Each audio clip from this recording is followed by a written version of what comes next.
You're in the 06010. Focus. Fantasy Focus. Welcome to the Fantasy Focus Football Podcast. We're on to Week 13. Field and Matthew hanging out with you on a Tuesday. How about Lamar Jackson? Got a chance, huh? You know what? He's good. He's really good. Yep. You know Should we what? just end the show a lot right of people tune into the show and they're like, I want some deep insight. I really want to dig deep in the analytics. And we bring that. We really kind of go past the surface analysis. And I have to tell you, Lamar Jackson isn't just good. He's really good. He's really good. Who was the I don't last want to get all person hot to say takey, that? but you know what? I stand by that. He's really good. What do you got? What are you doing? What do you mean, what am I pressing a doing? You want me to press the button right there? You just went to reach for a button, so And we that's both why I stopped. paused. Both I was were stopping. We were all like, oh, he's going to do do something, whoa, and then he's just like, oh, no. man. No. What happened was I hit the button to stop the music so that when I do hit the button and then I turn the volume back up. It's Gotcha. it's a little producer trick. I always thought all he had to do was hit a button. I now realize he has to hit two. I hate you both. I hate both of you. Yeah. You know what? You deserve a raise. Two buttons and a raise. Two buttons. Rewind. Fantasy news. From the National Football League. This is the instant replay. Yeah, I like the look that Secret Squirrel has going on today because he's wearing his dead grandfather's sweater. Right, As yes. we talked about Yep. on the show. Great grandfather. Great-grandfather, Sorry, his dead great grandfather's Yeah. sweater. And And then he's also got a backwards hat. So he's just Mina like, Kimes backwards hat. Thank you very but much. Hold on. It goes one further. Than that. He's wearing a T-shirt. Right. It says, not bad for running back. It's Yep. actually a Lamar Jackson 500 level special right there. There you go. Pretty good, young Daniel Dopp. I appreciate You that. look sharp today. You know, Well, he's just like it's a little old manny. yeah. It's a little bandwagony, Uh-huh. and it's a little trying too hard to be a hipster. Yeah. It's kind of a combo there. Trying too hard to be a hipster. You are is indecisively fashionable. Yeah. Or fashionably indecisive. I just put on whatever There you feels go. good that day, you know what I mean? And you just own it. When you own it, that's what it's all about. If you feel Confidence. good about yourself and you look in the mirror, you're like, you know what? I look good in that. And then when a bully comes by and wants to say, why are you looking? They say, no. Why are you wearing that? Huh? That red checkered shirt looks stupid, Matthew. I disagree. I think it looks very, very Thanksgiving-y. I agree. I it actually actually like it. looks very much in the spirit of the holiday that we're going to celebrate later this week. I'm actually a little bit unnerved. Matthew's been dressing like way too well, for Like his super own well, good for real. over the past month. Starting to get a little nervous. I think dude, this is a collard greens. I think Well, this it is looks from our terrific friend on you. collard greens. Right, too, it by the looks, it way. looks phenomenal. So We need to get him, like, who we find him, like, I don't even know. Like, who makes, like, a super boxy button-down shirt that, like, the collars are real narrow, come up here, like, looks like it's meant to be worn under an Argyle sweater. I have no idea. Like, you're the fashion guy. I'm saying that's what we need to get you. Okay. It makes me more comfortable, right? Yeah, if I'm in old man clothes. Yes. I should wear your cardigan. You should wear this cardigan. That's what should happen right here. Get some clogs for Matthew. So, hey, you listen. clogs? What? You have clogs, right? Obviously. Look, Field Yates, I have to tell you something. Lamar Jackson, we are running out of adjectives to describe this young man. So honestly, I don't think it's even worth it anymore. Like, I don't think it's worth us wasting 5 minutes telling you about how great he is, because you've heard it 1,000 times, whether you were watching the broadcast last night, whether you're watching the post-game content, the morning recaps today, on Twitter, whether you're watching it before the game. He is a superlative in and of himself. He is. So we don't need to spend 5 minutes on it, but I thought we could talk a couple of minutes here just to sort of put what he's doing in context. Sure, yeah. And so he has now 8 straight games with over 60 rushing yards. Okay? Last 4 games, this is a guy that, remember last year people were like, oh, he can't throw, he's inaccurate, whatever. He's a running back, as the shirt references, right? Last 4 games, he's completing over 76% of his passes. Wow. 76.2 completion percentage over his last 4 games, and he's currently on pace. This is ridiculous. For 446.1 fantasy points. Now, you're like, wow, 446, that sounds alike.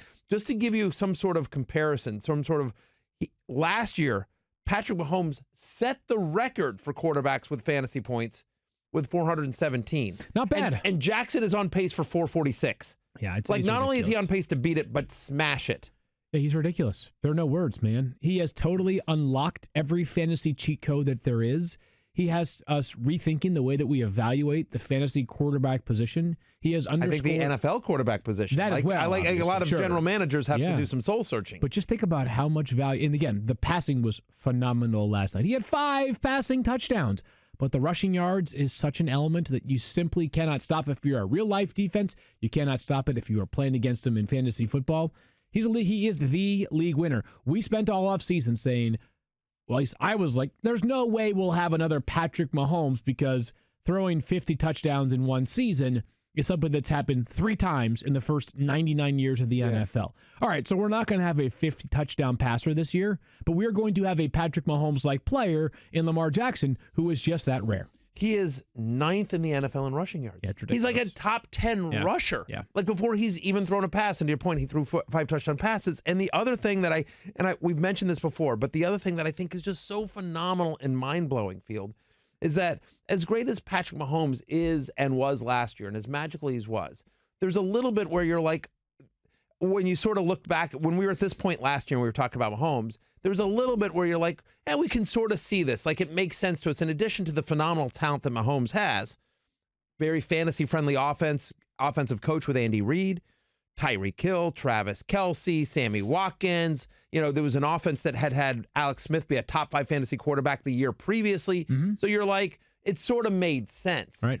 But Lamar Jackson, not only is the throwing amazing and the rushing, but he's doing it with a rookie wide receiver who came into the season with Liz Frank, concerns, a second-year tight end who hadn't done much in his rookie year, Willie Snead, Seth Roberts. Yeah. I mean, like, it's, all due respect to the Ravens pass catchers, they weren't the known quantities coming into the year that we had seen in Kansas City, who were, obviously elite talents at the time, and still are, obviously. Yeah, no two ways about it. Lamar Jackson is special. His offense is special as well. Mark Ingram had another monster night last night, Matthew. 15 for 111 with 2 touchdowns, 24.8 fantasy points for Ingram, who keeps on rolling. Yeah, I had him on the hate list because I thought the Rams would show up to this game. They forgot to. No, it was a bye week for them. Apparently, something They're saving happened. their tricks for later. They had not given up a rushing touchdown since week 6, the Rams had, and they went into this game and got steamrolled. Like, they just got punched in the face. Yeah, it was terrible. It's an embarrassing, awful performance for the Rams on national football, on national television, I should say, and shocking. I mean, because listen, Ingram's been great. As I said in my column, I said, look, you still have to start Ingram. Don't get cute, but I have him outside my top 10. Normally, I would have him as a top 10 play. I had him at 13 this week, so lower expectations because just he doesn't get a ton of volume, and I think the Rams will play good defensively. And neither thing happened. He got a ton of volume, and the Rams just did not show up in this one. Like, they forgot they want to run. Right. What's going on, Wade Phillips? These guys want to run. Yeah, not a great night for anybody on that Rams defense, or the offense for that matter. Just to note a couple of other performances from the Ravens. 5 for 42 with 2 touchdowns from Hollywood Brown. The guy remains sort of Jekyll and Hyde, right? There are weeks where he's going to do things like he did last night, get you more than 20 fantasy points. You're also going to have to accept there might be some weeks where the passing game isn't quite as prolific and he gets you 3 catches for 32 yards and no touchdowns. But, he's a flex play that, depending on your week and your luck, he might win you your week or he might be a dud. That's sort of what he is, right? That is factually correct. And then for Mark Andrews, 2 catches for 45 yards. It's kind of slowed down, right? He has sort of come back down to earth. He has under 6 points in 3 of his past 5 games. He has more than 4 catches just once in his past 5 games, Matthew. And again, the Ravens aren't going to change anything. They don't have any reason to. They are steamrolling teams to 9-2 right now. Andrews maybe not quite part of that top tier of 8 tight ends that we keep telling you, like, you start him, you don't feel bad about it. No, it may be that Darren Waller and Mark Andrews have exited that group.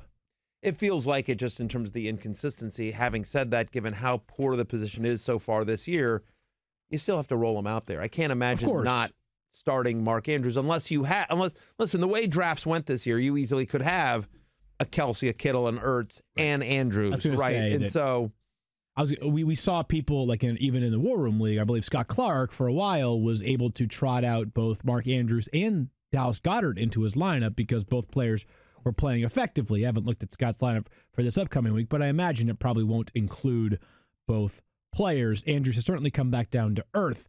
The Rams, they forgot to show up last night. We'll talk about them in just one second. But Fantasy Focus is brought to you by ADT. What does real protection mean for our listeners? You can get all the latest innovation in smart home security from ADT combined with 24/7 monitoring from the most trusted name in home security. You get a team of professionals designing and installing a secure smart home just for you. You get 18,000 employees safeguarding them with connection to first responders. You get the nation's #1 smart home security provider. You can get a secure smart home with everything from video doorbells, indoor and outdoor cameras, smart locks and lights, all controlled from the ADT app or the sound of your voice. You can get professionally monitored carbon monoxide and smoke detectors. You can get a system custom designed to fit your home. Plus, you can get safety on the go in the car or when your kids are at school with the ADT Go app with an SOS button. ADT helps us bring you this podcast every single day free of charge. Support them and protect your family while doing it. Got a quick question for you guys. Alrighty. Knowing we're going to talk about the Rams. Can you do it in an old man voice because you're wearing that sweater? Just do it in an old man voice. You know my range of voices, Matthew, and this is not. Go Lions! Understanding that there are, I just sound constipated. Yeah, you now. do. I was just going to say. Sounds like you need to take some of Matthew's Metamucil. Hey. So hey, there's nothing wrong with that. I don't need Metamucil. Sure, that's fine, no big deal. I just want to say this: the game was played last night in L.A., and as Lamar Jackson was walking off the field, I know that Ravens fans travel, but there were a ton of chants for MVP as Lamar Jackson was walking off the field in a away stadium, and it just made me think of Rocky IV, where Rocky won over the Russians at the very end during that speech. So you're saying you from, if I understand correctly, because I sort of tuned out a little bit, you believe the Los Angeles fans are Russians? That's sort of your take? Yes, and Lamar Jackson is Rocky Balboa in America. Got it. Okay. If that's what works for you, good enough for me, Daniel. Yeah. Okay, I'm into it. I like the analogy. Let's Fair move to enough. the Rams, who There's are... a lot of jokes that I could make here, but I feel like I should just move on. Okay. I appreciate that. Along those lines, I let's feel just like, move you on know to what? the Rams. Let's just do it. I feel like we should move on. Before we move on to the Rams, You know what? Take $1 out of the swear jar for making that really good decision. Where Matthew is the Berry. swear jar? No, I'll here. leave it in there. I just, you know what? But just add another. I put $5 in. Oh yeah. After a swear to give me a cushion. You got so a $4 buffer I got right some there. I got some to go. So just add another $1 to my. So I now have $5. I now have 5 swears. That I Okay. can just sort of whenever I want to Got it. roll those out. Off camera only. Right.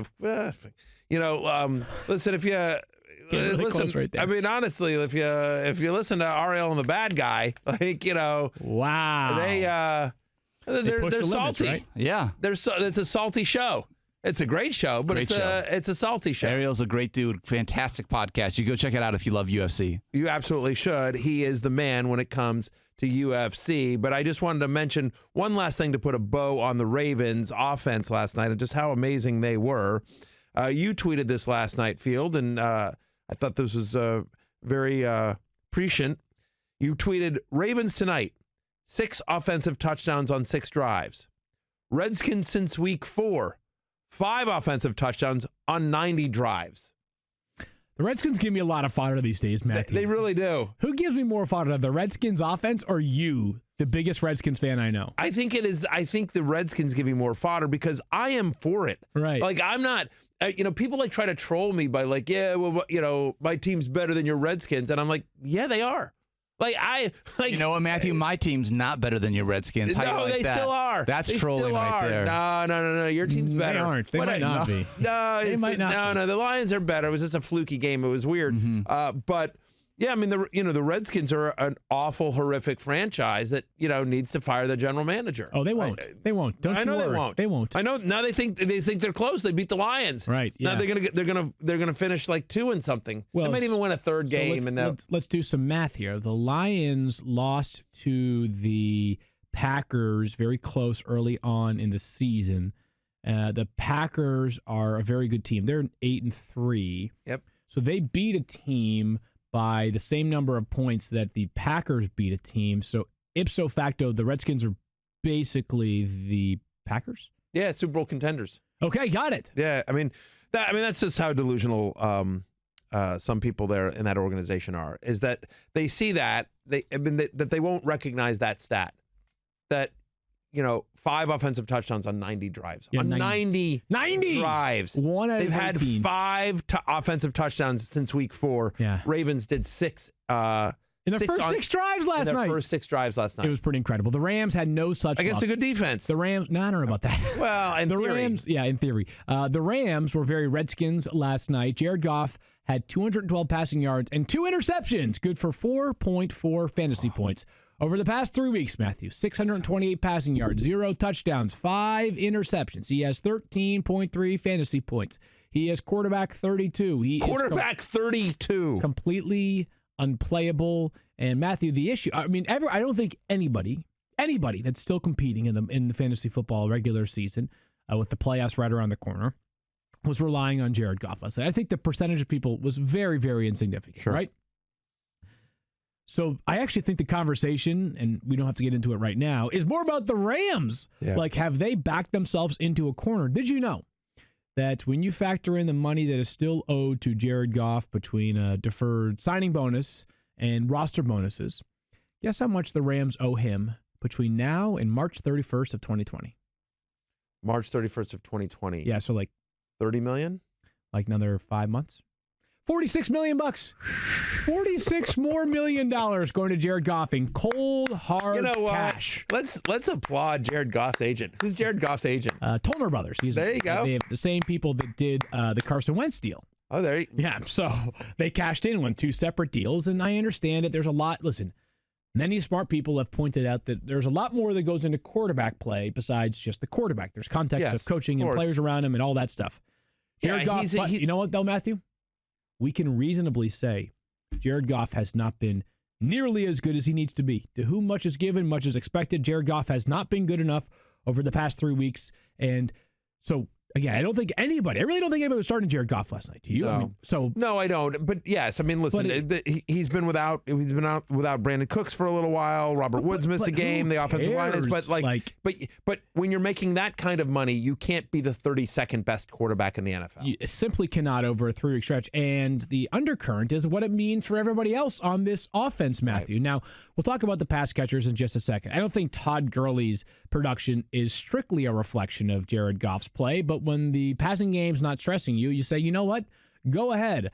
Try to beat us, Jared Goff. We'll just bottle up Todd Gurley, who himself last night, 4.9 fantasy points. Matthew, you had 3 more receiving yards than Todd Gurley did last night. He had 3 catches for -3 yards. He had 22 rushing yards. Right. A tumultuous season for Todd Gurley continued last night.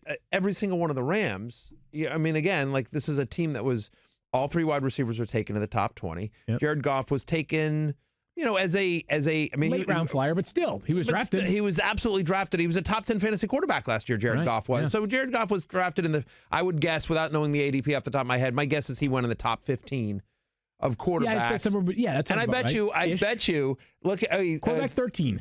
Thirsty Kyle throws that up there. What was Lamar Jackson in ADP, by the way? I bet you there's a lot of drafts out there where Jared Goff went ahead of Lamar QB Jackson. 15, Lamar Jackson. Yeah. QB 15. So on average, on ESPN drafts, Jared Goff was drafted ahead of Lamar Jackson, and boy, oh boy, we don't need to know the rest. We know how your season went if you made that choice there. Sure do, yeah. So it's been tough, and so all 3, Todd Gurley was a top 12-ish running back, and all 3 wide receivers top 20. So the whole offense as a whole, the team as a whole, has been massively disappointing, right? I mean, and so much of the NFL is kind of a copycat league, and there was so much made of the Sean McVay coaching tree and some of the hires that were made there. And the Lamar Jackson coaching tree, like that's what we should be hiring. Lamar Jackson. Just Greg hire Roman. Roman. Well, I mean, he'll get a job this offseason. Greg Roman is going to get a head coaching job, I think. I suspect as well. But for Gurley, Matthew, like I hear is, and we use this phrase a lot. I actually remember us talking about it with Odell, Keenan Allen, amongst other players, where like you have to continue to play these players because they are immense talents, and their best games can still be very good. I mean, Odell didn't even have his best game this past Sunday, and he still got you 20-plus fantasy points, right? And we think Odell could do that somewhat regularly for the next 5 weeks. Yeah. So let me ask you this, though. Okay. Does Todd Gurley still qualify? I think, okay, good. I think the answer is yes, Matthew, but the receiving, it's just, the receiving value is not nearly there. And, I don't know who they play next. I know their schedule. They play Arizona. Okay, Arizona. They're at Arizona. So their upcoming schedule, here's the Rams' upcoming schedule. Okay. At Arizona. Yep. Home to Seattle. Okay. At Dallas. Yep. At San Francisco in Week 16. You hate that. Home to Arizona in Week 17. Yeah. So to me, the only matchup that scares you is at San Francisco in Week 16. And I mean, look, Dallas that's not a great matchup, but that's not one where you're just like, oh boy, No, I like the Dallas matchup a lot. Yeah. Yeah. I mean, their defense has struggled. The rushing defense has been an issue for the Cowboys of late. Yeah, so anyways, okay, I'm glad that we can level set and just say, absent really good running back. He's an depth. RB2.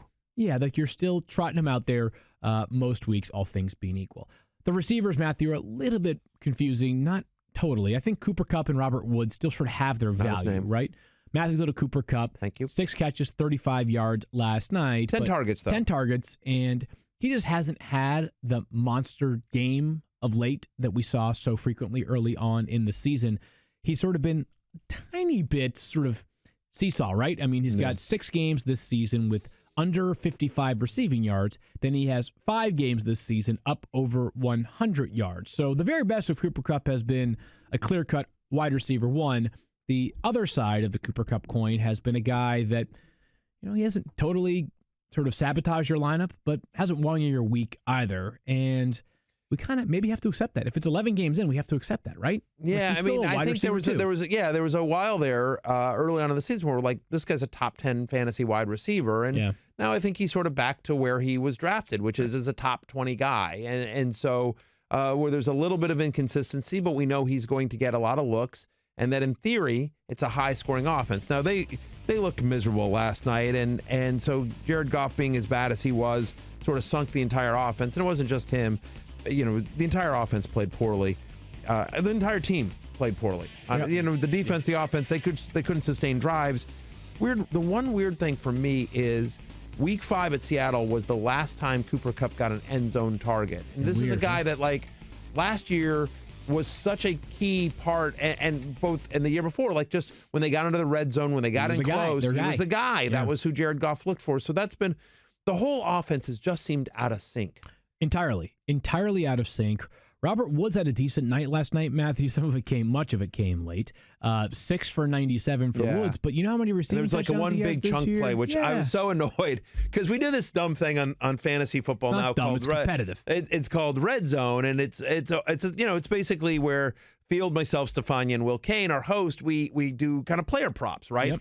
And the competition on this thing is insane. How much it's dumb. You'd be amazed at how much we care about this and all the emails that go back and forth and the trash talk that happens off camera that we care about this thing. And so coming into this week, we were myself, Field, and Will were all tied for first place. Yeah. And Stefania was a couple games out. So I mean, it was really bunched up, and which is really incredible when you think about at least 10 player props.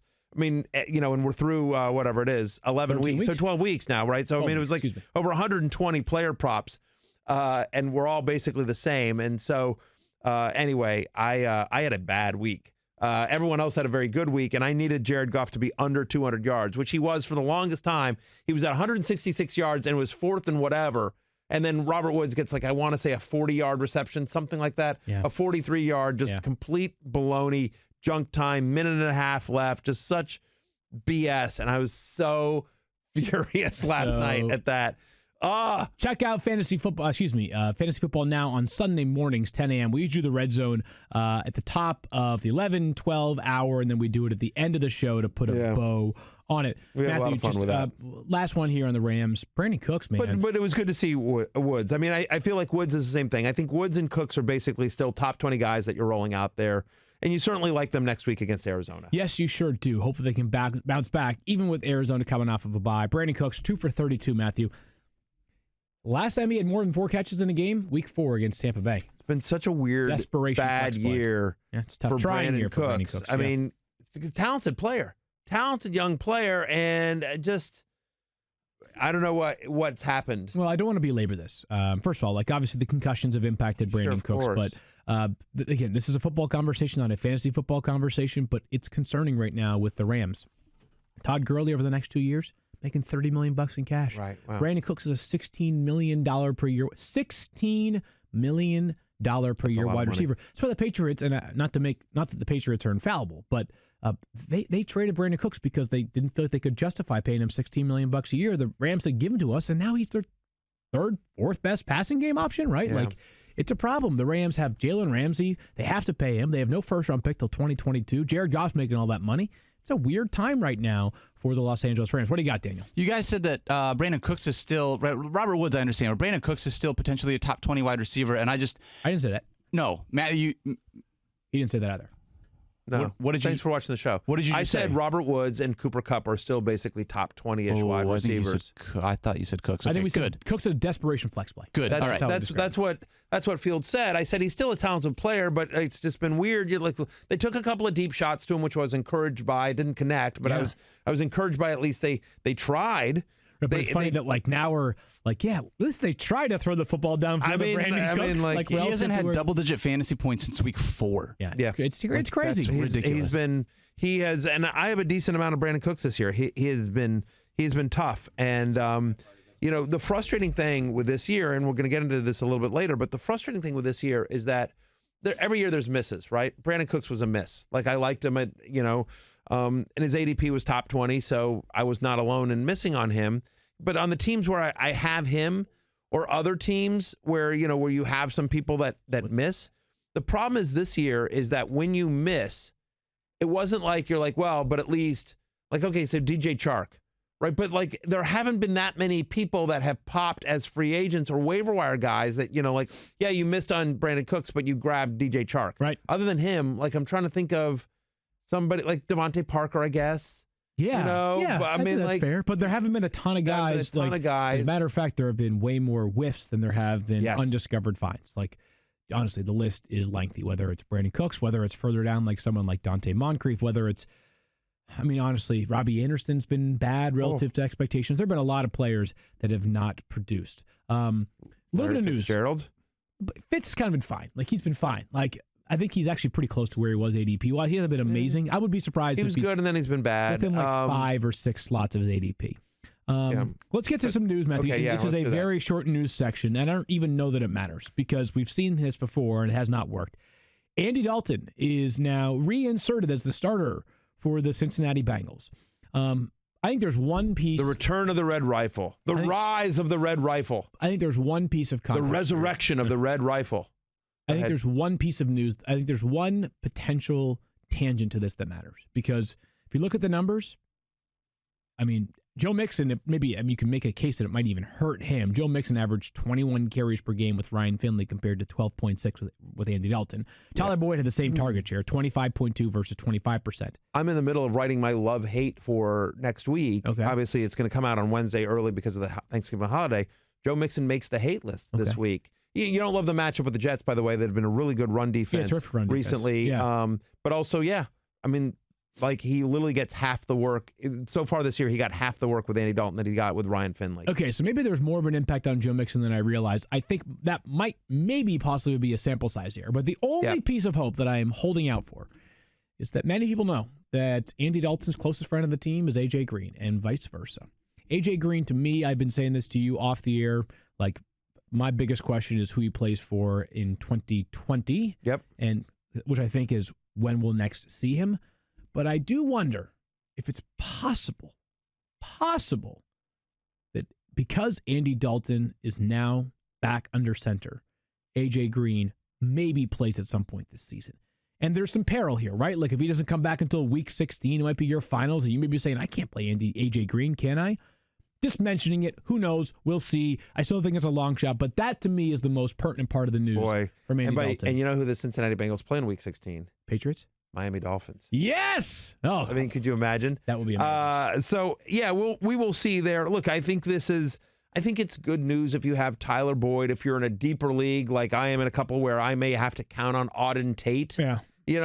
So I think it's good news in that I just think the offense will be more productive under Andy Dalton than it has been under Ryan Finley. They're home to the Jets, which has a good run defense, but has a secondary that has struggled for much of this year. And so to the extent that you have a Cincinnati Bengals pass catcher, you would feel good about that. You'll certainly feel good about starting Boyd against the Jets. And I do think Auden Tate has some wide receiver 4 desperation upside. Sure. If Andy Dalton's under center, which we expect him to be at home against the Jets this week. I'm just going to put a pin in this because Daniel asked me a question just privately there through the IFB that I just want to make clear. So he said, are you really going to keep a guy on your bench? Just leave him there potentially for the entire season without him playing? And my answer is yes, because of the way that our game technology works, where when the Bengals rule A.J. Green out, he can be inserted into your IR slot for the weekend, which typically the Bengals announce it on Friday. Yep. That you are going to have to juggle one extra roster spot. In the War Room League, that's what I've been doing with A.J. Green, is that it might mean that I'm placing, my kicker on waivers or my defense on waivers, whatever it is.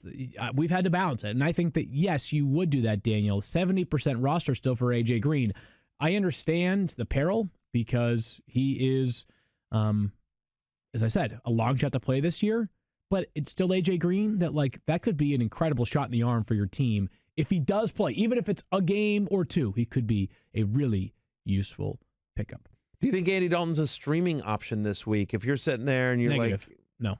Even at home against the Jets. I mean, No. Andy Dalton, remember the first 8 weeks of the season with Dalton starting, it was the 4th highest pass rate in the NFL. There was some moments of fantasy relevance there with Andy Dalton. Absent talk you into A.J. it? Green returning, I am not trusting a Bengal this year. It's my new Fair rule enough. for the entire 2019 NFL Well, you know what season. happens when you trust a Bengal? I don't know. What happens? They bone you. Oh, they bone you. I forgot about Yeah, that. you get boned. We'll be right back in just a second to get into some of the waiver wire notes because there are a couple of guys, not many, but there are some players to consider adding. But first, a word from our friends at the Fantasy Show.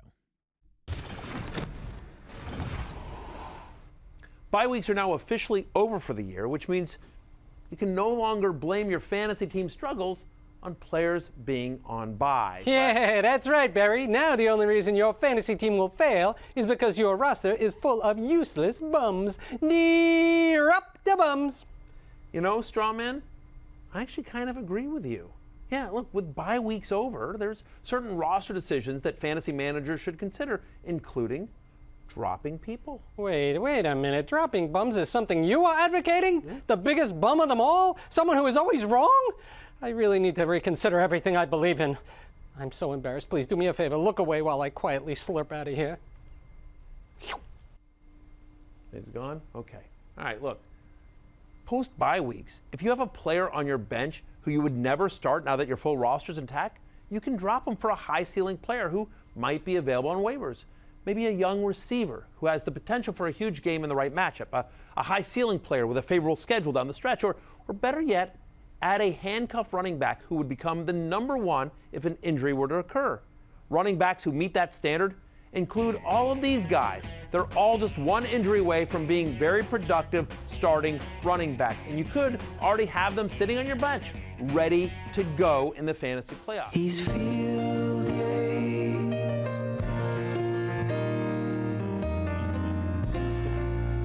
We'll talk more about it. Here we are. It's time now for the waiver wire. He is still Matthew. I am still Field. I write the column. It's out there every Monday. I post it every Tuesday morning a couple of times to make sure you see it. Yeah, I just retweeted it as well. Free agent finds, waiver wire wonders there at Field Yates. Follow him on Twitter.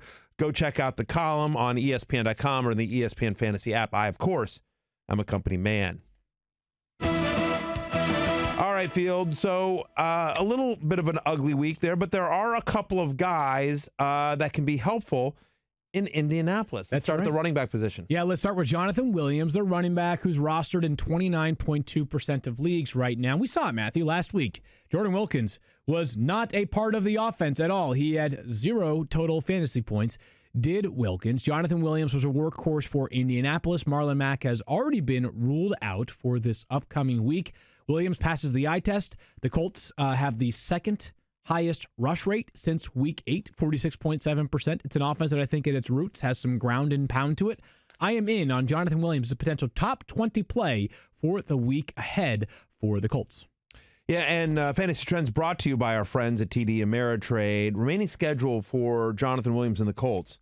Titans, at Tampa Bay, at New Orleans, home to Carolina, at Jacksonville. So it's not a great schedule for a running back.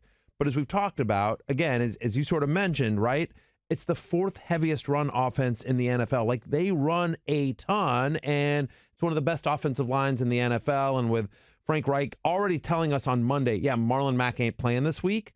Feels like it's a bit of a longer injury and that we could see Jonathan Williams get, pardon the pun, some real run here for the next couple of weeks. Agreed on that. Let's go to his teammate now, because with Eric Ebron now on injured reserve, things are a little bit more streamlined at the tight end spot for the Colts. Jack Doyle's available in about 56% of leagues.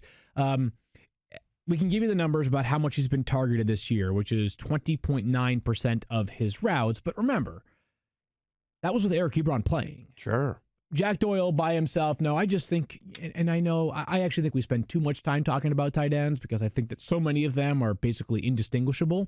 But Jack They're all Doyle, touchdown dependent. Right. You take away the Kelce's, and honestly, again, it's like a Kelce, Ertz, George Kittle, Hunter Henry. There's like 5 now, right? Assuming Evan Ingram is healthy. There's like 5 or 6 tight ends. Right. You actually trust. And then Waller and Andrews are sort of on the cusp. Right. They're starting to work their way out of that cusp. Yeah. But anyways, my point is that Jack Doyle is now part of that next wave of tight ends that you could use him. He might get you 5.2 points this week. He might get you 12.2 points this week. I don't think he's getting you 30.2 points this week, but I don't think he's getting you a bagel either. I think there is some reason for optimism. However, Jack Doyle and Eric Ebron combined this year, 8.6 targets per game, no Ebron, as you mentioned. And so in his career, when Jack Doyle has gotten 8 targets, he's had at least 11 fantasy points in all 10 career games, and he averages 16.2 fantasy points per game. And so Jack Doyle, I believe Jack Doyle is a top 10 fantasy tight end the rest of the season with Eric Ebron out. I believe he's a top 10 guy.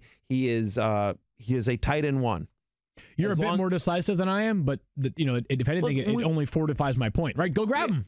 100%. He should absolutely be. If you need tight end help, he's by far like the number 1 waiver claim. Now we'll see if they start using some more Mo Alley Cox. I know they like him there, but Jack Doyle, I believe, especially given sort of how this offense has looked under Jacoby Brissett, my expectation here is that, from this point forward, Jack Doyle, as long as he's healthy, top 10 fantasy tight end. All right, well, maybe a top 10 quarterback in Sam Darnold. We talked about him a lot yesterday. Sam Darnold has gotten lots of run on the show of late because over the past 3 weeks, he has at least 21.7 fantasy points, 21.7, 25.4, and then 28.2. Lamar Jackson is the crown jewel of quarterback play, and certainly Patrick Mahomes in most weeks is the crown jewel of quarterback play alongside Patrick Mahomes. But Darnold has been outstanding over the past 3 weeks. He's at least, over the past 3 weeks, been in that territory. I'm not saying he's anywhere close to either of those players, but he's been awesome for the past 3 weeks, and we think it has a chance to continue because they play the Bengals, and then they play the Dolphins in back-to-back weeks. Now, the schedule really gets more difficult down the stretch at Baltimore, home to Pittsburgh, at Buffalo to finish it up.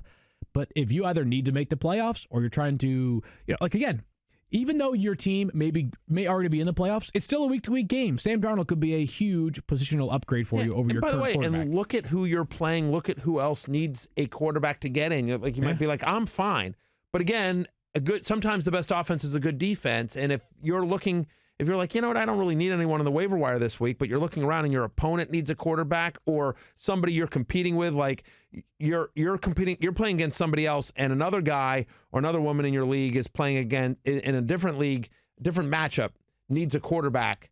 And if that person wins, you miss the playoffs. I have no problem grabbing Sam Darnold for the entire purpose of keeping Sam Darnold away from your opponent. And so, he's had at least 21 fantasy points in 3 straight games. He's been nothing short of terrific. And, as you mentioned, at Cincinnati and then home to Miami, the next 2 weeks should be pretty good for Sam Darnold. Guys, we've had a ton of questions in the chat about Sam Darnold with that schedule that he has. What do you feel about doing a name game here? Yeah, let's do it. Brandon Cooks, my favorite American Idol of all time. Stop it. He's your favorite American Idol of all time? Who would be better? Brandon Cooks or Fantasia? Brandon Cooks. Brandon Cooks or Taylor Hicks? Brandon Cooks. Brandon Cooks or Jennifer Hudson? Brandon Cooks. Wow. Brandon Cooks or Carrie Underwood? I think that's right the tipping point. I'm flipping a coin. I'll go Cooks just ever so slightly. Wow. That is insanity. I would take Carrie Underwood over Brandon Cooks any day of the Me week. too. Yeah, 100%, I heard obviously. her on Holiday Pops this morning. It was awesome. Yeah, I think Crushing it. America would take her over Brandon Cooks at the moment. All right, so here's what the do we got? question here, Matthew Berry. We've had a lot of people in the chat asking about Sam Darnold's next 2 weeks. Obviously, if you want to look at a weekly setup, that's what our rankings for, so please go check out the rankings page. But from The a next 2-week 2 weeks. sample size, Yep. all right, I've got Kyle pulled up the schedule here, so you see their Week 13 players, Got it. who they're playing in Week Yep. 14. Got it. Patrick Mahomes, Deshaun Watson, Lamar Jackson, Russell Wilson, assuming you're taking all those guys over Yes, Sam sir. Darnold, Correct. right? All 4 of them. Yep. Aaron Rodgers or Sam Darnold next 2 weeks. Aaron Rodgers gets the Giants and the Redskins. Aaron Rodgers. Aaron Rodgers. All right, Dak Prescott taking on Buffalo and Chicago. Or Sam Darnold against Cincy and Miami. Dak Prescott. Chicago and Buffalo. I know. It's tough. Buffalo, home to Buffalo on Thanksgiving, and then at Chicago. I'm gonna say Sam Darnold. I think that might be a Thursday night game, by the way, in Chicago too, for the record. Yeah, I mean it's the They always it's the- play the week after. It is. Yep, Yeah, that yeah. is. That was confirmed. Yeah, Not that so- it matters, but just right. point it out. Yeah. So anyway, I'm gonna. I get it if he went Dak Prescott. It's super close for me, but I bet in the next 2 weeks from now we'll look back and Sam Darnold will have more fantasy points than Dak Prescott over the next 2 weeks. I get it. Why not take him? I'm gonna take Sam Darnold. I just said. There you go. Yeah, I like it. All right, Drew Brees at Atlanta and then San Francisco. Yeah, Sam Darnold. I mean, Breeze is awesome, but that San Francisco defense is legit. I agree. Sam Darnold. Brady against Houston and then KC. Sam Darnold. Sam Darnold. Although I do think Brady gets right over the next couple of weeks. All for right. the record. Kyler Murray against the Rams and then Pittsburgh. I'm gonna take. That's a good one. Here's a good one. I'm gonna take Darnold, but it's I will a too. convincing one Because the on- game's or- in Pittsburgh, right? I know Yeah. they're both at home for Arizona. Both at home for Oh, both at Arizona. home, Yep, 2 okay. home games. 3 straight home games for Arizona, which is nice.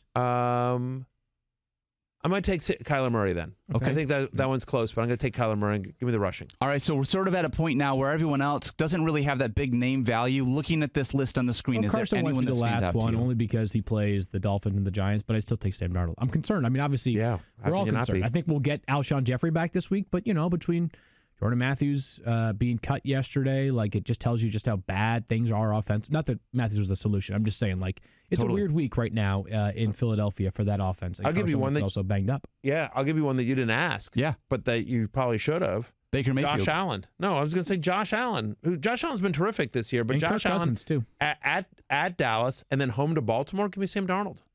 I think you're right. I would take. Well, I meant most everyone from here on out. You would take Sam Darnold over these players. at Right. this point. I Yeah, yeah. understand. But I Jared mean, Goff. Josh Allen is Jared a top Goff 10 or- fantasy quarterback. Sam Stop it. Darnold. Jared What? Goff. Jeff Driscoll or Sam Driscoll's Darnold. actually been good. Jared Goff has Yeah. not been good. Dwayne Haskins Or Jared Goff. or Jared Goff or Dwayne Haskins. No. no. When does fantasy Can I play fantasy basketball instead? Yeah, it's already my Yeah. team's Already ugh. good. No, my How's your team's team stink. doing? Terrible. How are Yaters going to Yate? Not good. We're just tough. We have Giannis, who's been amazing. I've had a significant string. Basically, every good player that's gotten hurt this year is on my team. Gordon Hayward, De'Aaron This year Fox. and last year. I mean, you've had a 3-year string of bad luck for fantasy basketball. I just no. This year is last year was decently bad. This year is we are my team trust the process is truly putting that to the test. We are truly having to Truly having to trust the process. we actually have a really good team if they could just get on the freaking floor fun. It's Paul fun, though. It's we do this for fun. D'Angelo Russell, Paul George, obviously it took him a while, Kyrie Irving, we've got really good players. They just haven't been around. Okay. So Bogdanovich, Chris Middleton, anyway. Chris Middleton, De'Aaron Fox, Serge Ibaka, Nikola Vucevic. Other than that, yeah, pretty much my entire team. Yeah. Brandon Ingram's been awesome. We love Brandon Ingram. Stinks. And All right, Pete, let's come move on. back. Speaking of other guys, so we just talked about Sam Darnold, obviously, and we would have him, but his teammate, Ryan Griffin. Let's rip through these. I'll just get what through you the got? final two here. Ryan Griffin for the Jets. We talked about him yesterday. Touchdown reception in consecutive games. Scored in 4 of his past 5 games. Available in 78% of leagues. Not a Jack Doyle type level of acquisition, in my opinion, but still a serviceable player in an offense that over the next 2 weeks we expect to score a bunch of points. And then last one here, just sort of a deeper league consideration. He might already be rostered in some deep leagues, but Russell Gage for the Falcons has taken over the Mohamed Sanu role. Yep. And he had 10 targets in week 12. He had 8 catches for 76 yards. I think he has 28 total targets over the past 4 games. They throw the ball over 70% of the time to the Falcons, especially because they are playing from behind frequently. I expect that to happen again on Thursday night. Is the game in New Orleans or is it in Game's Atlanta? In Atlanta. I know that the Saints have been better at home than on the road, but they are always good indoors. Russell Gage, a deeper league consideration. And Saints have struggled against slot receivers this year. Yeah. They certainly have. Yep. So, all right, there you go. Russell Gage is another name, but more names available on ESPN.com. So check out Field's column, the free agent finds column on ESPN.com, Hold on. the ESPN app. All right, we're going to do a live read, and then we might have to do major news. Okay. Wow. Talk about putting me on the spot here. We talk quarterback ones, running back ones, wide receiver ones, tight end ones, Field Yates. I'm looking at you there. All kind of ones every show, but the true number one of my bathroom routine, Dollar Shave Club. Their fantasy formula is simple. Develop, craft, refine, everything, and only make products that are of the highest quality. They have everything that you need for an amazing shave. The executive razor is solid, weighty. You know, it feels good in your hand. Know what I'm saying? Not some flimsy piece of plastic. We all hate using gunked up razors, shaving cream, hair, and skin. Who knows what? Just getting stuck in all the blades. That's why I love using their shave butter. It's like an angel cried into my hands, and then I lathered it into my skin. Specifically formulated to be lightweight, like a hot knife cutting through butter. Plus, it's full of vitamins that keep your skin healthy and hydrated. As a Dollar Shave Club member, you know you'll never have to waste time at a store wondering if what you're getting is any good. You know it's the highest quality. And Dollar Shave Club isn't some sleeper, it's a keeper. Put their quality to the test. Their ultimate shave starter set has basically everything that you need for an amazing shave. The executive razor, the shave butter, the prep scrub, and the post-shave dew. The best part? You can try it all for just $5. That's right. After that, the Restock Box ships regular size products at regular prices. Get your ultimate starter set for just 5 smackaroos at dollarshaveclub.com/FFF. That's dollarshaveclub.com/FFF. Hey, do you think, would they take money or is it just smackaroos? I think that if you only have money, could you give them $5 a month? I think you could give them $5 a month and they would take it. I'll have to check. Let me check on the conversion rate of smackaroos to dollars. I appreciate that. That'd be great. Thank you. No problem. Yeah. I just like the fact that Daniel always does the Dollar Shave Club read. Sorry, I'm emotional. Well, if you were any good at it. Do we do a thing here? What's going on? What do we got, Field? Breaking news? The Vikings have announced that they have waived wide receiver Josh Dotson. No! There was so much hope and upside there. A lot of upside. For 5 years or so. Josh Dotson, who somehow the Redskins let get away after 3 catches in 4 years. What? Landed on his feet in Minnesota. Yeah. Had a ton of promise. Some were saying he was the best wide receiver on their roster. That went to TCU. TCU. Yeah. And yet, for reasons that make no sense. None whatsoever. Man. They have waived Josh Dotson. Are they conceding? You know what? I got it. They are playing for a draft pick, aren't they? No.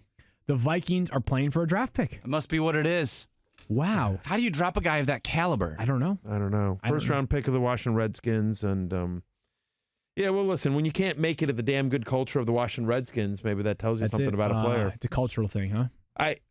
We're having fun here at Josh Johnson's expense, which is more of an inside joke, actually. But I would say that I believe that there is some actual fantasy relevance to this news. Okay. Jokes aside, which is I feel like this tells me that there's a pretty good chance we see Adam Thielen on Monday night. I would agree on that. Thielen has missed, 2 games in a row after that setback with the hamstring? Whatever. It's been multiple games, but I agree with you. I believe we'll see Adam Thielen on Monday night.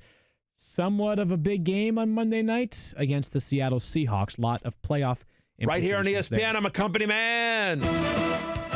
Also, Laquan Treadwell breaks top 65 wide receiver for you guys this week? In Dynasty or just amongst Vikings wide receivers? NFC North leagues. NFC North leagues. NFC North only league? Yeah, I got it. Amongst players named Laquan, then yes, he's a top 65 Laquan in fantasy. For Who's the other? There were 3 wide receivers in that draft class, and I forget who's the third. There were I feel like there were 3 first-round draft picks. Corey Coleman. Was it Corey Coleman? Coco. He's pretty good. It worked out. What a brutal draft. I mean, Laquan Treadwell, Josh Dotson, and Corey Coleman all went in the first round that year. I believe also Amari Cooper went in that draft class, so he's worked out okay because this will be the 5th year for those guys, right? Yeah, You know what? that's I'm right. wrong. I'm wrong because Corey Coleman was the first yeah. wide receiver drafted that season. So Yeah, people were surprised, and most people had Dotson as the like most of the draftniks, right? Had Dotson as the number one guy on their board, and none of the wide receivers from that class really you know worked out. something? Drafts are a fickle and funny thing. All right, let's get to some 2019 fantasy heartbreak. We are not talking about the players that have been the biggest busts at their respective positions because at the end of this season, we will hand out an award for the biggest fantasy bust. But some players, Matthew, that honestly have brought you some heartbreak. And this is going to sound a little bit weird off the top. And maybe you feel like this is not the case, but I do at least. Saquon Barkley has been heartbreaking in some ways in fantasy football this year. ADP of 1.01, number one player in fantasy, right? Top running back, obviously, as well, a part of that. On a points per game basis, because he has missed some time due to injury. On a points per game basis, he's just RB12. He has 3 top 12 finishes this year. He's finishing on average as running back 18. Facts, you did not draft Saquon Barkley to be anything close to running back 18. Right. When you know that and here's the thing, like what happens is you draft a guy, he gets injured, he's out for the year. It is what it is. Yeah. Right. But I think the idea of heartbreak in this case is that it's close. Like there's hope that he could be the guy you drafted and the guy we saw last year, and it just doesn't happen. And so you come close, but you don't get there. Like when you sit there and you go, I could have had McCaffrey. Right. Could have had McCaffrey. Could have had McCaffrey. You know, every week you're like, as Saquon Barkley gets you whatever, 12 points, and you're like, I could have had McCaffrey. Like it's just, it's been very disappointing. I almost feel like we need to have a therapy. Like I just want people out there who also draft McCaffrey, because you just said it well, Matthew. What you said is absolutely the mindset. So we just want to let people out there know that, like, when you're having those thoughts on Sunday afternoon, know that you are not alone. Yeah. Know that you are not the only one that is refreshing your app and wondering if something is broken because it says Saquon Barkley only has 7.9 fantasy points and there's 4 minutes to go in the game. Know that you are not the only one. Know that you have many a friend out there. For all those people that tweet at Adam Schefter and know that their wife left them, know that there is company amongst you. All of your wives have left you. For those of you that drafted Saquon Barkley over Christian McCaffrey, know that you are not alone. We feel you. We feel your pain. Heck, I had the first overall pick in just one draft this year. It was with the league I share with Chapin. We took Saquon Barkley. Sure. We thought we were making the right choice. We thought wrong. I had Barkley at 1 overall. I mean, I'll cop to it in my overall ranking. So, but what's interesting is that other than McCaffrey, I don't like. Well, there was no one else. Look, Kamara's been good. He hadn't been great, right? And Zeke has been fine, but it hasn't been by the way, Zeke. Zeke has had some good moments of late, but there was nobody else. It was a 4-man conversation. That's it.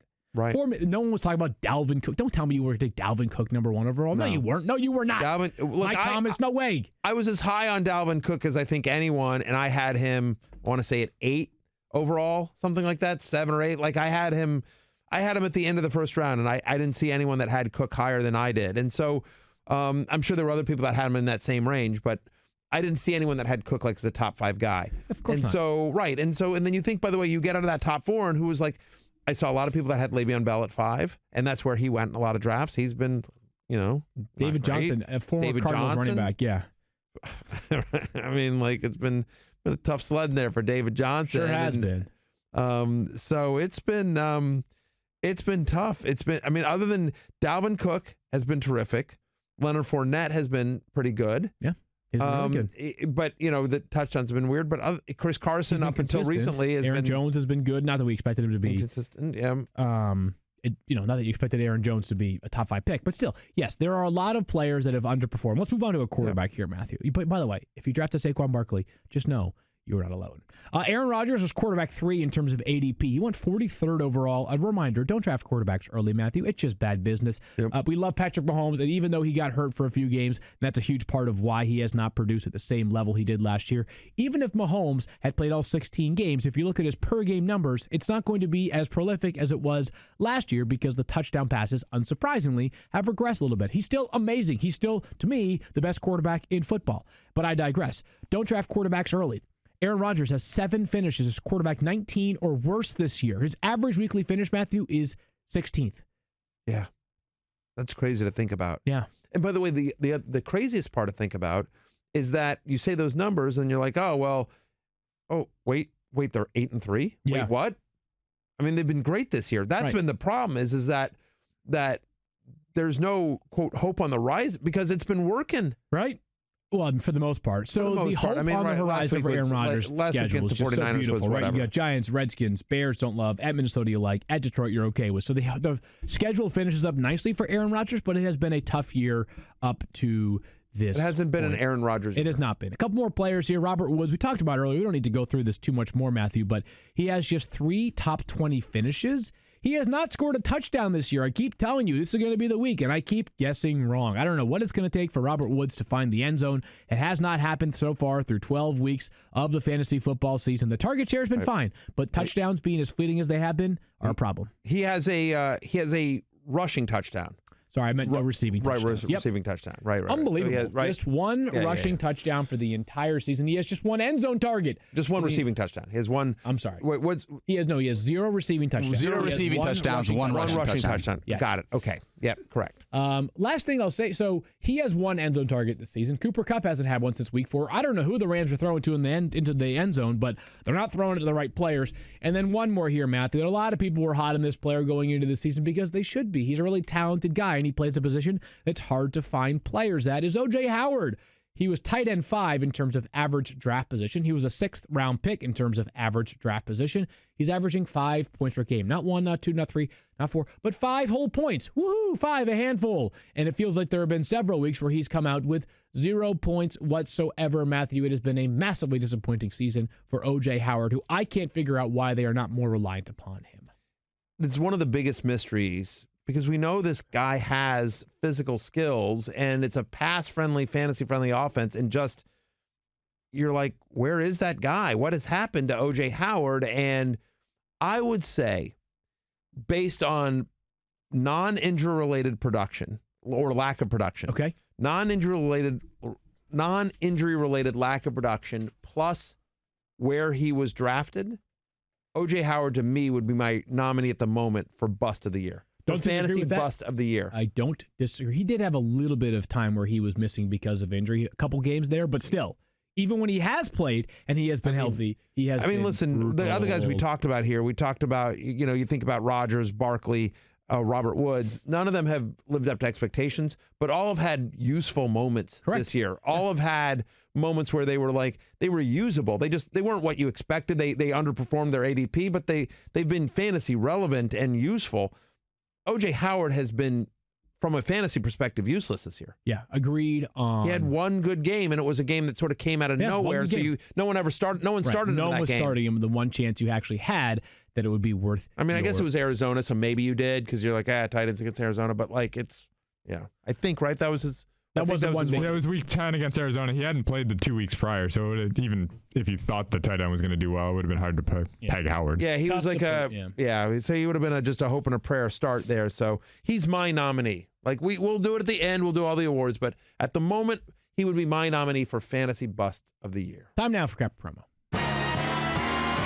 It's New York Times bestselling author Matthew Berry with another self-serving, self-indulgent, all-about-me promo.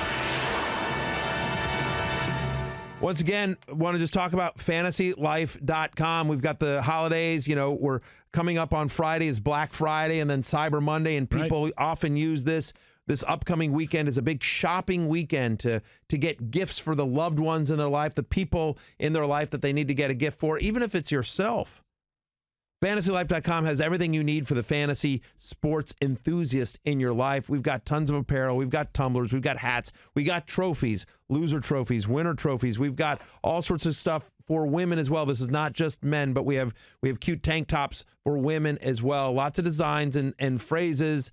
If you're a fan of Field Yates, if you're a fan of Daniel Dopp, if you're a fan of Stephania Bell, or if you're a fan of me, there's stuff to represent all of us, plus just fantasy football in general. Tons of fun stuff. So check it out, fantasylife.com. I'm telling you, it's really great stuff. If you're watching the live stream here, this tumbler, the tumblers are awesome. I use them nonstop. I want that one right there. Done. Okay. There we go. Anyway, fantasylife.com for all your holiday needs. Go check it out. Not cool, Keith. Not cool, Keith. Not cool, Keith. Live to rise. Want to give a quick shout out here to Bombsy15 on Twitter, who tweeted at us last night and said, "Hello, Fantasy Focus. My son lets me listen to the podcast in the car every day so that he can hopefully hear the Not Cool Keith theme song." That's awesome. Oh, there you go. Nice. So big shout out to Bombsy15 and their son. Also, you will be able to hear that on Tuesdays because this post-Thanksgiving, our shows are going to be Monday, Tuesday, Friday. So that'll be the best day for you to hear it. So make sure you're in the car listening to us on Tuesdays. You know what you should do? You should DM that kid or that guy. Yeah. And ask for his email address and just send him the Not Cool Keith song. I will DM them. Good idea. I like that. It goes down to the DMs. Keith, what do you got? A magical moment for the kid. Oh. Try to do that. That'd be very nice. So anyway, and by the way, aren't we doing a thing where like we'll send you those songs if there's a donation? Kip and Chip. I got to talk to Kit and Chip and see if we can do that again because people that have already paid for it, we're trying to figure out how to be able to get them the songs that have already done some stuff. So we'll figure it out. Okay. Got it. Noted. Yeah. All right, so we got a handful of questions here. Foosh fan says, does Sony Michel have league winner upside? He says his profile looks similar to 2018 Derrick Henry, including the late season schedule. Here's the part that I agree with. I agree with the fact that the Patriots schedule, I'm not saying for real football, but for fantasy football, gives them a chance to produce going forward. They have, in order, the Texans, the Chiefs, the Bengals, the Bills, and the Dolphins. 5 games that, other than like the only defense there that scares you is the Bills. So there's a chance for the Patriots offense to get things going. The difference between Sony Michel and Derrick Henry last year is just that Sony Michel he played well this past Sunday against the Cowboys, but he has not looked great this year. He hasn't looked like the Sony Michel that led them to a Super Bowl last year. Yep. He certainly hasn't looked like that. But I will say that the Patriots, as a general rule, when it gets into December, they tend to go run heavy. So they tend to go run heavy. When they go run heavy, Sony Michel usually is the guy. We saw this last year sort of in the playoffs. And towards the end, you just mentioned the schedule, right? Houston Chiefs, Bengals, next 3 weeks. And so I don't think he's got league winner potential the way Derrick Henry does. I agree with you there. But do I think better days are ahead for Sony Michel? Yes, definitely. Next question comes from Todd. Now, let me set this up by saying the Ravens and Niners play this week. So Todd asks, are Lamar Jackson and the 49ers defense both must starts this week? So I would probably rephrase that because I know you guys would have to say it'd be hard to not start Lamar Jackson. So I would say, since so many people have both of them, are you benching or cutting the Niners defense? No. I'm playing both this weekend. By the way, but it depends on who is available. I could get streaming a defense. Sure, I could understand streaming a defense. We'll talk about this, I think, in more length tomorrow during the preview podcast with Mike and Stefania and I. But speaking generally, playing both of those. Yeah, I will say that I don't. Your fantasy team does not know they're playing in real life. Right? You start your best team, and so you'll see our rankings in terms of who's available to you. But like, if the 49ers defense is your best option, start the 49ers defense, even if Lamar Jackson is your quarterback. I always it is possible for the 49ers defense to have a good game and Lamar Jackson to have a good game. Both things are possible, so there you go. James wants to know, with a Hunter Renfrow injury, does Tyrell Williams become a safe wide receiver 2? I think wide receiver 2 is pretty strong, but how about a safe flex? I'm not sure that it matters. No, I mean, he's been touchdown dependent all year long. And he was scoring touchdowns early in the year, so it was working. Right. I don't know that Hunter Renfrow's role impacts Tyrell Williams' role. I think that they might have to rely a little bit more on guys like Zay Jones and Trevor Davis, but I don't think it really impacts Tyrell Williams that much. I'm hoping it's somebody who has a lot of Darren Waller this year. I'm hoping it helps Darren Waller, who's the Waller of the baller. It's been a little bit quiet last couple of weeks. Yeah. So yeah, I would agree with you on that. Brett wants to know, who is the top wide receiver in San Francisco the rest of the way? I would also add the question, are you starting this top receiver in your playoff matchup? I'm still going to roll with Emmanuel Sanders, but I could understand an argument for Deebo Samuel. Yeah, I'd probably still roll. I think Sanders is a flex play. Yeah, except, I mean, I don't know. Like, Sanders has been quiet recently. Yeah. He's not 100%. Playing the Ravens this week, I think I could see benching Sanders this week. It's possible. I still think he's the top. I guess close. so, yeah. I mean, the question sort of answers itself. The question is basically like, I'm not sure I can trust these guys. Are you sure you can trust these guys? And our answer is no, we're not totally sure. Right. The pass catcher we feel best about, obviously, is George Kittle. No doubt about that. So the last one comes from Kevin. He says, should teams out of the playoff hunt be allowed to make waiver moves? If there's something to play for in the consolation bracket, yeah, I think so. Why not? And should they be allowed to make playoff? I think you should be allowed to until the playoffs begin, even if there is not a consolation prize. It's up to them if they decide to or not. But I think that's the question here is out of the playoff hunt. So I'm assuming this is while the regular season is still happening. I'd allow them to. Yeah, of course. Why not? I think let them spoil somebody else's day. What do you got? I was going to say, once the playoff starts, if you're in a redraft league and the playoffs start and the consolation bracket means nothing, then you need to not be making moves. Yeah, I agree. Yes. But that needs to be clarified. Yes. Because it stinks that at the beginning 100%. Of the year. Yeah, or just everyone agrees. You know what I mean? Because it stinks when you're I'll be like, all right, I'm not going to make a move, and then two other guys make moves, and you're like, well, I would have picked that guy up, but I was just like, because I'm not in the playoffs. You know what I mean? Right. I hear stories about this. Doesn't happen to me very often, but I've heard stories about this where people aren't in the playoffs, that kind of stuff. Totally. 100. But that's gonna be a good year, by the way. It's gonna be a good year for me. I got two things for us to finish out the show. We had to put up a poll last week. Said, are you dropping Carson Wentz now? We had this conversation yesterday on the podcast. Yeah. A full 69% said yes. Wow. Yeah. Nice. See, that's a nice percentage. Boy, I can't get there without. It is a nice percentage. Not 70% or 68%. It's 69%. No, it's 69%. Yeah. 69%. Interesting. Yeah. Not with Miami on tap. Hard for me to. If it was anyone else, I get it. Yeah. But I can't imagine dropping him before the Miami game. I made my case yesterday for why I'd be keeping him. But yeah, you did. Yeah, you did. Last thing, I just want to give a quick shout out to Professor Bishop of Suffolk Law School in Boston, Massachusetts. Listens to the podcast every single day and is late to the class that they teach on Tuesdays in order to catch this podcast. So big thank you. Fun fact, Bill Yates, my dad, is a Suffolk Law grad as well. So no way. A lot of love there for Professor Bishop.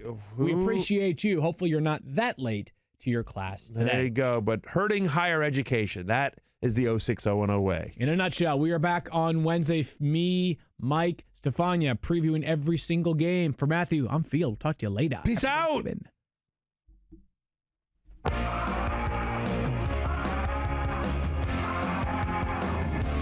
Says he loves college hoops and talking tribe. Like Shefty and Secret Squirrel, he's a two-phone guy. If you're looking to start a